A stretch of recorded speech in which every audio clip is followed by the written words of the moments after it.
Visakhapatnam steel ప్లాంట్లో మీరు చూస్తే దగ్గర ఈ స్టీల్ ప్లాంట్ కానీ సిక్ అయితే చాలా సమస్యలు వస్తాయి. కాబట్టి ఒక పక్క దీన్ని కాపాడుకుంటూనే ఇంకొక పక్కన 20 లక్షల ఉద్యోగాలకు ఏమేమి కావాలన్నా అవన్నీ వర్కౌట్ చేస్తున్నాం. ఇవన్నీ కూడా రాబోయే రోజులు ఇంకా మెరుగైన ఫలితాలు వస్తాయని చెప్పి తెలియజేస్తూ కేంద్రాన్ని ప్రత్యేకంగా ప్రధానమంత్రి గారికి అభినందనలు, ధన్యవాదాలు. మీరు ఎన్డీఏ ప్రభుత్వం ఇక్కడ ఏదైతే పెట్టుకున్నామో ఆ నమ్మకాన్ని మీరు ఒక మాటలో చెప్పాలంటే ఎన్డీఏ ప్రభుత్వం ఇచ్చిన హామీని నిలబెట్టుకోవడానికి మీరు ముందుకొచ్చి అన్ని విధాలా సహకరించారు. దానికి అభినందనలు, ధన్యవాదాలు. Thank you.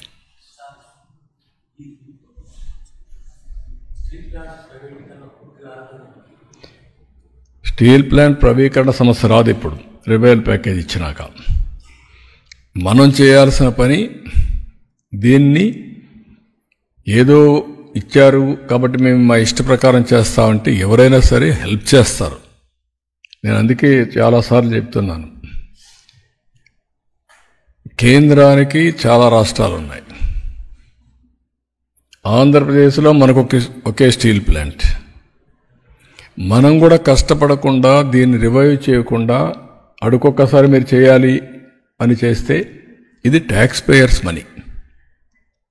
Tax payers money సమర్థవంతంగా మనం ఉపయోగించుకోవాలి. కేంద్రం చేసే నిర్ణయాలు కానీ, ప్రాపర్ సీఈఓని పెట్టడం కానీ, అందరూ కలిసి సమర్థవంతంగా పనిచేయడం కానీ ఈరోజు మీరు చూశారు.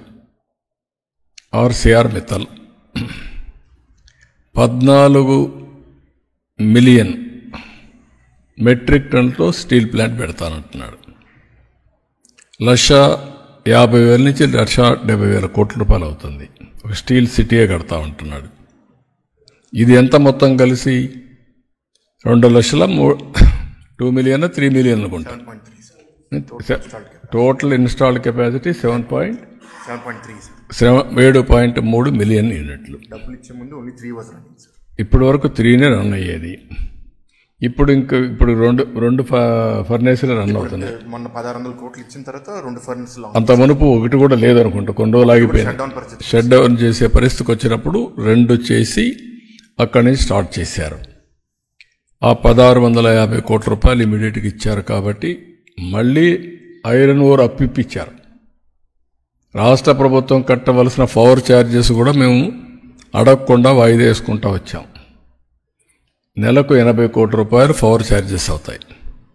ఈ 4-5 నెలలు వాళ్ళు కట్టడం లేదు. నీటి ఛార్జీలు కూడా కట్టడం లేదు మున్సిపాలిటీకి. అది కూడా వాయిదా వేసాం. ఇంకా ఎప్పటి వరకు వాయిదా వేయాలో చూడాలి. కేంద్రం ఏ విధంగా వస్తారు. మేము కూడా సిద్ధపడ్డాం. ఎందుకు సిద్ధపడ్డాం? అక్కడుండే ఎంప్లాయ్మెంట్ దెబ్బతినకుండా ఉండాలని సిద్ధపడ్డాం. సిద్ధపడినప్పుడు అక్కడ ఉండే ఎంప్లాయీస్ కూడా, ఎంప్లాయీసే కాదు, మేనేజ్మెంట్, ఎంప్లాయీస్, కేంద్రం, రాష్ట్రం బాధ్యతతో ప్రవర్తించాలి. పబ్లిక్ మనీని మిస్యూజ్ చేయడానికి మనకి ఎవరికి ఆ రైట్ లేదు. సిక్ అవుతుంది, ఎప్పుడు ఇట్నే ఉంటుంది, మేము ఇట్నే రన్ చేస్తాం, మీరు ఇవ్వాలి, ఇది మా రైట్, అది కరెక్ట్ కాదు. మనం దాన్ని ఒక సెంటిమెంట్, ఆ సెంటిమెంట్ చెప్పాం. ఆ సెంటిమెంట్ చెప్పి తెచ్చిన తర్వాత దీన్ని మాట కూడా ఇచ్చాం. మేము ఏమని ఇచ్చాం? దీన్ని రివైవ్ చేస్తాం, మేము సహకరిస్తామని. అందరూ కూడా సహకరించాలి. సహకరించి దీన్ని రివైవ్ చేయాల్సిన బాధ్యత మనందరిపైన ఉంది. ఉద్యమాలు చేయడం కాదు, ఉద్యమాలు జయప్రదమైనాయి. ఇప్పుడు మనం అనుకుని సాధించాం.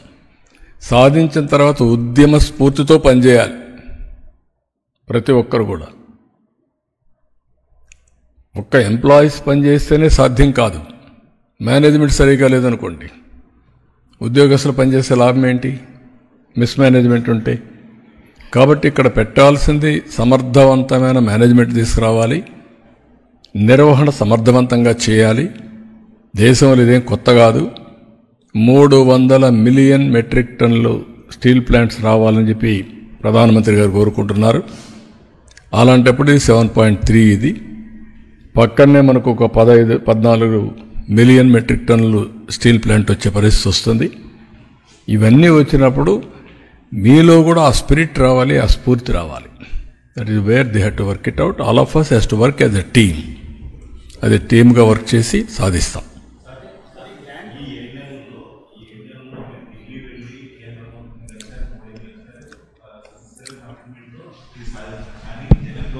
ప్రభుత్వంలో ఆ ఇష్యూ వచ్చినప్పుడు దీన్ని పెద్దగా పట్టించుకోకపోవడం వల్లే కదా సార్ ఈ ఇష్యూ. నేనేమంటానంటే ఒక్కొక్కరు కొన్ని ప్రాధాన్యతలు ఉంటాయి. తెలుగుదేశం పార్టీ ఎన్డీఏలో మేము ముగ్గురం కలిసిన తర్వాత, ఇక్కడ ప్రజలు నమ్మి మాకు ఓట్లు వేసిన తర్వాత మేము ఇచ్చిన హామీలు ఒక్కొక్కటే నిలబెట్టుకుంటూ ముందుకు పోతున్నాం. అందులో ప్రధాన హామీ RINL రివైవల్. ఇది మామూలుగా అమరావతికి ఇచ్చేది డబ్బులు ఒక యాంగిల్, పోలవరానికి ఇచ్చిన యాంగిల్ ఇంకొక యాంగిల్. ఏది చట్టంలో ఉన్నాయి అవన్నీ. ఇది సిక్కయ్యే పరిస్థితికి వచ్చినప్పుడు దానికి రివైవల్ ప్యాకేజ్ ఇవ్వడం అనేది చాలా ముఖ్యం. దానికే నేను మనస్ఫూర్తిగా అభినందిస్తాను.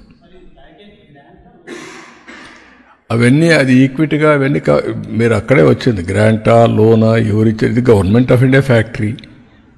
అది రివైవ్ అయితేనే డబ్బులు వస్తాయి. లాభాలు వస్తే వాళ్ళకు వస్తాయి, నష్టాలు వస్తే మళ్ళీ ఈ డబ్బులు పోతుంది. కాబట్టి గవర్నమెంట్ ఆఫ్ ఇండియా ఫ్యాక్టరీ కూడా గ్రాంటా, లోనా ఇవన్నీ ఎక్కడ రైజ్ అవుతాయి మీకు? Public sector government of India investment. అది నీది నాది కాదు.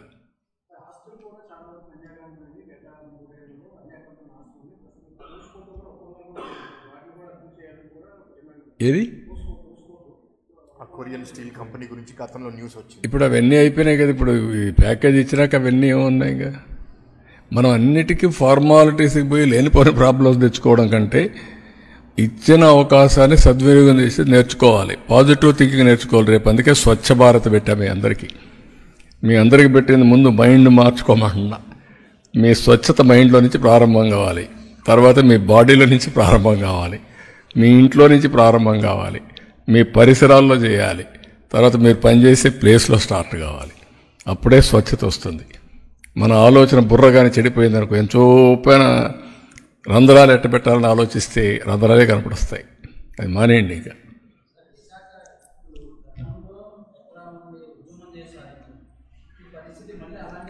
ఉద్యమం చేసి పరిరక్షించుకుందాం అన్నా. నేను అదే చెప్తున్నా. ఇది విశాఖ ఉక్కు ఆంధ్రుల హక్కు. ఇప్పుడు విశాఖ ఉక్కు ఆంధ్రుల సెంటిమెంట్. అదే మాదిరిగా దీన్ని కాపాడుకోవడానికి ఈరోజు అందరం కలిసి పనిచేశాం. కేంద్రం సహకరించింది. ఇప్పుడు ఒక ఉద్యమ స్ఫూర్తితో పనిచేద్దాం. ఎక్కడ తప్పు జరిగినా కరెక్ట్ చేద్దాం. కరెక్ట్ చేసి ప్రైవేట్ వాళ్లే కాదు పబ్లిక్ సెక్టర్లో కూడా సంపద సృష్టించగలదా నిరూపిద్దాం. మనమేమి, అందుకే నేను చాలాసార్లు చెప్పాను, దీన్ని ఏ విధంగా చేయాలన్న అవసరమైతే ఇంకా దీన్ని ఎట్లా ముందు తీసుకుపోవాలని ఆలోచిద్దాం. అందరిలో స్ఫూర్తిని తీసుకొద్దాం, ఐకమత్యం తీసుకొద్దాం, భావితరాలకు ఆదర్శంగా చేద్దాం. Will work it out. నేను కూడా దీని మీద ఇన్వాల్వ్ అవుతాను. అదే ముఖ్యమంత్రిగా నాకు కూడా ఒక బాధ్యత ఉంది. కేంద్రాన్ని మెప్పించి ఈరోజు 11,400 కోట్లు తీసుకొచ్చినప్పుడు ఏ హామీ అయితే ఇచ్చామో ఆ హామీని నిలబెట్టుకోవడానికి నేను కూడా ఆ దిశగా ఆలోచించాలి. అది రివైవ్ అయినప్పుడే ఆ నమ్మకం నిలబెట్టుకున్నట్టు అవుతుంది. నేనేమంటానంటే ఎవ్వరికి సమాధానం అంటే ఇప్పుడు గవర్నమెంట్ ఆఫ్ ఇండియాలో ఏమైందంటే మన రాష్ట్రంలో ఉండే ప్రాజెక్టు కూడా ఒక మైనింగ్ ఉంది, మేజర్ మైనింగ్. అది కూడా నేను ఎవరికంటే వాళ్ళకి ఇవ్వడానికి వీలు లేదు. అది కూడా పబ్లిక్ ఆక్షన్లోనే పార్టిసిపేట్ చేసి వేయాలి. దానికి కారణం ఏంటి? ఇంతవరకు మీరంతా కూడా ఎక్కడికక్కడ లాలూచీపడి అమ్మేస్తున్నారు. ట్రాన్స్పరెన్సీకి రావాలి. ఆ ట్రాన్స్పరెన్సీ రావాలంటే ఓపెన్ ఆక్షన్ వేస్తేనే ఎవరు కావాలంటే వాళ్ళు పాడుకోవచ్చు. ఇప్పుడు ఆ ఓపెన్ ఆక్షన్లో ఎవరు పాడుతున్నాం? NMDC, even mining corporation of Andhra Pradesh, private, public అందరూ పోటీ పడుతున్నారు. పోటీ పడి మళ్ళా వీళ్ళకి మైన్ ఇస్తున్నారు. ఇప్పుడు మీరు చెప్పినట్టు కేంద్రంలో 11,400 కోట్లు ఎవరి డబ్బులు? ఇది కేంద్రం డబ్బులే కదా. ఏదో ఒక విధంగా మీకు డబ్బులు ఇచ్చారు కదా. దానికి దీనికి సంబంధం ఏంటి? ఒక పాలసీ పెట్టుకున్నప్పుడు ఆ పాలసీని చేస్తున్నప్పుడు కాదు నా కోసమే పాలసీ మారుస్తామంటే ఎక్కడ మారుస్తారు? వాళ్ళు ఇది ఇప్పుడు వచ్చింది కాదు, సమర్థవంతంగా పనిచేయడం కోసం ఒక పాలసీ తీసుకున్నారు. ఇప్పుడు RCR మిత్తలు పెట్టాడు. వాళ్ళకు కూడా ఓపెన్ మార్కెట్ ప్రకారమే ఇస్తున్నారు. ఆ ఓపెన్ మార్కెట్లో ఏ ఐరన్ ఓర్ అయితే ఇస్తారో అది కూడా వీళ్ళకి ఇస్తారు. ఎందుకు మనం కంపీట్ చేయకూడదు? మనకు 20,000 ఎకరాలు మీకు ఫ్రీగా ఇచ్చాం. ఎప్పుడో పెట్టిన ప్లాంట్ ఇది. ఎందుకు మనం వాళ్ళతో పోటీ పడలేం? ఎందుకు కంపీట్ చేయలేం? That is the spirit you have to take. వాళ్ళకేది ఫేవరబుల్గా ఇవ్వడాలి కదా ఐరన్ ఓర్. వాళ్ళకు అట్లా ఇస్తారు, మనకు అదే ఇస్తున్నారు. ఇచ్చినప్పుడు సేమ్ రేటుకి వచ్చినప్పుడు ఎందుకు మనం కంపీట్ చేయకూడదు అంటా నేను. కంపీట్ చేయాలి.